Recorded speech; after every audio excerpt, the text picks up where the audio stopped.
दोस्तों, मैं गांधरबल में जो कमसिन बच्ची का कत्ल हुआ चंद रोज कबल, उसके डिटेल्स में नहीं जाऊंगा क्योंकि आप सब जानते हैं क्या हुआ वहाँ पे। और आज उसमें पुलिस की इन्वेस्टिगेशन सामने आई जिसमें रिपोर्टेडली बड़ी बहन को मुलव्वस पाया गया अपनी ही छोटी बहन के कत्ल में। Bengali police in fit of rage, गुस्सा आ जाना बच्चे को ज्यादा।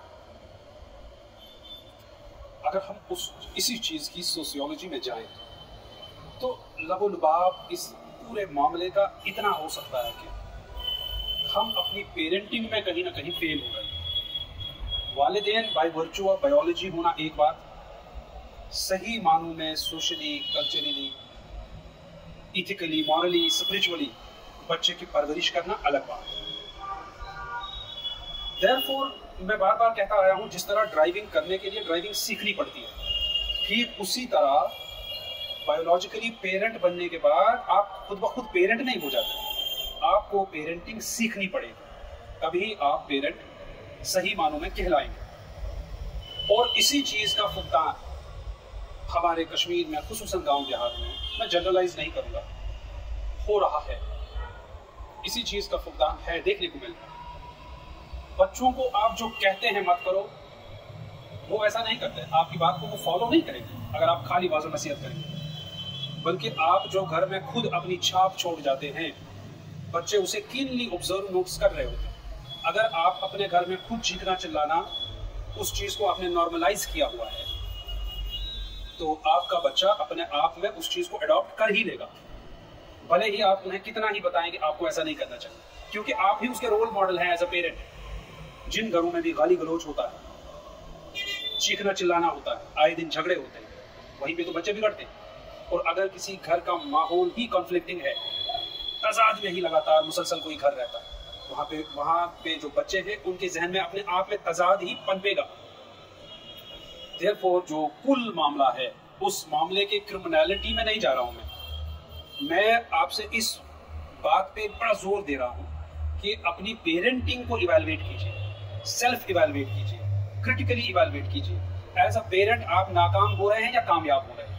अगर आपके होते हुए आपके बच्चों में बाहमी राइवलरी, सिबलिंग राइवलरी पनप गई, बढ़ गई, तो एज अ पेरेंट आप फेल हुए। You are failing as a parent. अगर आप इस सिबलिंग राइवलरी जब बढ़ गई या बन गई घर के अंदर, आप उसे रोकने में नाकाम हुए, तो आप एज अ पेरेंट फेल हुए।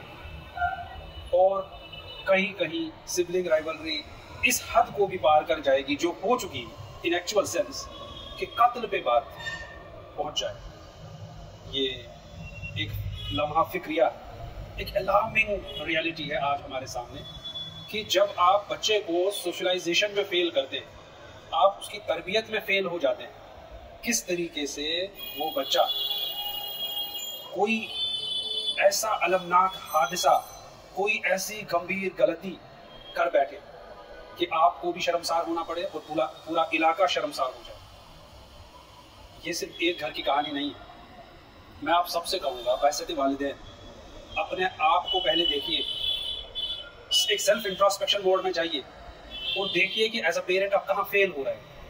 खुद को इवैल्यूएट कीजिए। खुद की तारीफें सुनने का हमें बड़ा शौक है, लेकिन कभी खुद के साथ बैठिए और अपने आप को एज अ पेरेंट इवैल्यूएट कीजिए। देखिए आप कहाँ फेल हुए और उस चीज़ को सुधारने का अगर अभी भी मौका है तो उसमें लग जाइए। अपने बच्चों की तरबियत किसी भी घर में एक ऐसा मसला है, एक ऐसी प्रायोरिटी होनी चाहिए रादर कि सारी चीजें एक तरफ, लेकिन इस चीज को फौकियत मिलनी चाहिए, इस चीज को अहमियत मिलनी चाहिए। अगर आपकी तरबियत सही है, आपके घर में बच्चे सही है, अगर आपने अपने बच्चों में प्यार मोहब्बत बढ़ाने में नाकाम हुए, उनको अफेक्शनेटली एक दूसरे के लिए फील करने में आप फेल हो गए, वो फील कराने में आप फेल हो गए, तो आप एज अ पेरेंट फेल हो गए। इस पर हम अब बड़ी बड़ी एनालिसिस सुनेंगे वहां की सो कॉल्ड सोशल एनालिस्ट्स और एक्टिविस्ट्स से। लेकिन दोस्तों, कुल सेंट्रल आर्ग्यूमेंट इस चीज का यही है कि कहीं ना कहीं हम तरबियत में फेल कर रहे हैं। बच्चा तो कुछ भी कर देगा, आप अपने बच्चे को जैसे शेप करेंगे वैसे ही शेप हो जाएगा। मैं ये सारा दोष बच्चों को नहीं, बड़ों को देता हूं। कहीं ना कहीं पेरेंटिंग नाकाम हो गई। जो पॉजिटिव पेरेंटिंग आज हम साइकोलॉजी में कहते हैं, सोशियोलॉजी में कहते हैं, वो पॉजिटिव पेरेंटिंग में हम अगर खुद से सवाल पूछे, हमने कितनी सीखी, हम रोज पेरेंटिंग पे कितना सीखते हैं और अपने बच्चों पे उसमें से कितना अप्लाई करते हैं, ये खुद से पूछिए।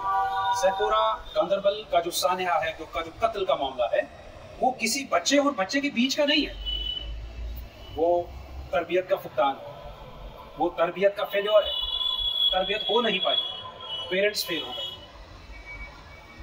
नतीजा आपके सामने है। देयरफॉर दोस्तों, इन चीज़ों पर गहराई से सोचें और कम से कम अपने बच्चों को फेल मत हो जाइए। Don't fail to your own children. बाकी दुनिया में आप कुछ अच्छा भला कर पाए हो ना कर पाए हो, बहुत सारे लोग लाइफ में बहुत कुछ अचीव करते हैं, कुछ लोग हमारी तरह एवरेज लोग होते हैं, नहीं अचीव कर पाते बहुत कुछ, लेकिन अपने बच्चों की तरबियत पे कोई कंप्रोमाइज ना करें। उन्हें बेहतरीन तरबियत में जितनी आपको कोशिश करनी है उतनी कोशिश कीजिए और उन्हें सही रास्ते पे लाइए।